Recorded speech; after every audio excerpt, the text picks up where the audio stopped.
back here on the Cover 3 podcast. Now, the transfer portal closed a while ago, but then we got it extended for the college football playoff teams. And then you had a little bit more movement because grad transfers can jump into the portal whenever. And not everybody has a home, but it does seem like, at least until the spring portal, things have calmed down. So let's jump on in.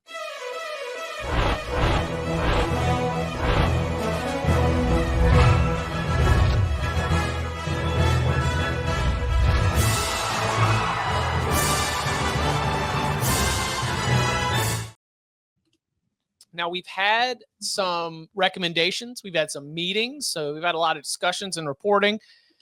Danny, what do you think the future of the transfer portal looks like in terms of number of windows, the length of those windows?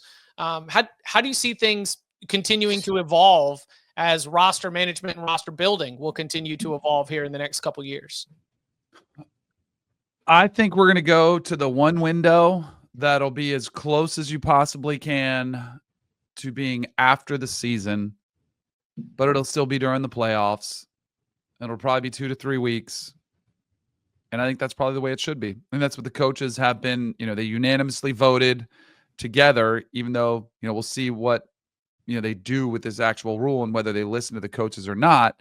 But the spring portal window definitely is problematic from the standpoint of building a roster, defending a roster, trying to keep guys together when there should be enough time and opportunity and scouting and opportunity for players to shop around with one window. So I think that's eventually where we'll end up.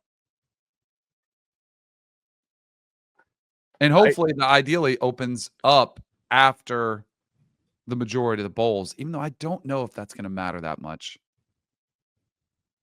as far as players opting out. I mean, I think they can propose whatever they want, but I don't know how I don't know what grounds they're going to have to say, like, you have to stay at a school a semester extra.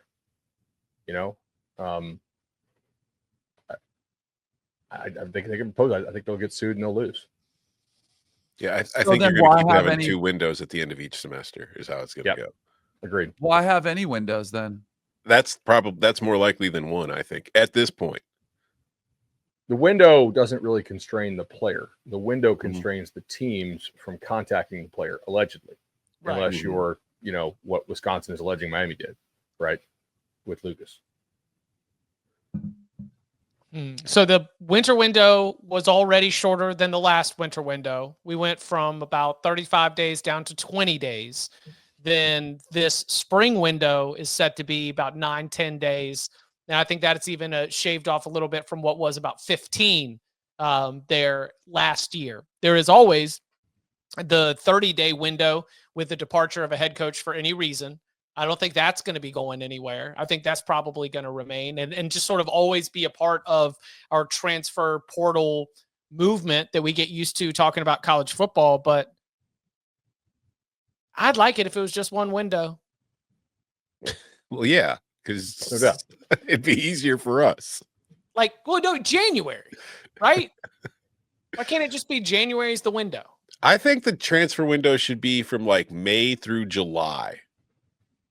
Like the summer when we've got really nothing to talk about and we're just ranking things, I think that's when the transfer window should be open.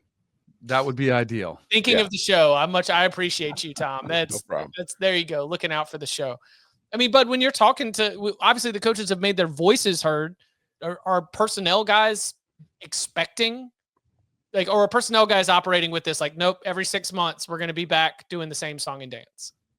I think as of now, they expect it. The one change is potentially, are these guys less likely to transfer if they're locked into longer-term deals that are being given to them now because of the house money, right? You may want to transfer schools, but if you can't actually make any money at the other school, then you're probably not going to leave. So we could see a slowdown. I already think we saw a big-time drop in the talent level in the transfer portal this year. I mean, I look at this, I'm like, this sucks. And I think that's a great thing for the sport. We talked about it 2 weeks ago. The schools are finding ways to basically keep their best players, or almost all schools are finding ways to keep their very best players. And if that means overspending the house money to keep your studs, cool, man. Because guys, like 15 to 105 on a roster are pretty replaceable unless you just lose all of them. So I think that's a good thing. And I we had a little panel with a bunch of GMs and stuff down here in Orlando at the Nike Coach of the Year Clinic stuff, which if you're a football fan, like you should probably go to these, I think, like not to give them, free ads, but if you want to learn little scheme stuff, kind of learn how stuff, works. And they're talking mostly to just high school coaches to show up to meet them, but I get a lot out of it going to them. So they kind of thought the same, like that schools are doing a much better job of keeping their best players, but you can still get quality depth, guys who maybe would have been depth at a Georgia, dropping down to, like FSU was on stage, USF was on stage, that type of level. But most schools found a way to keep their studs.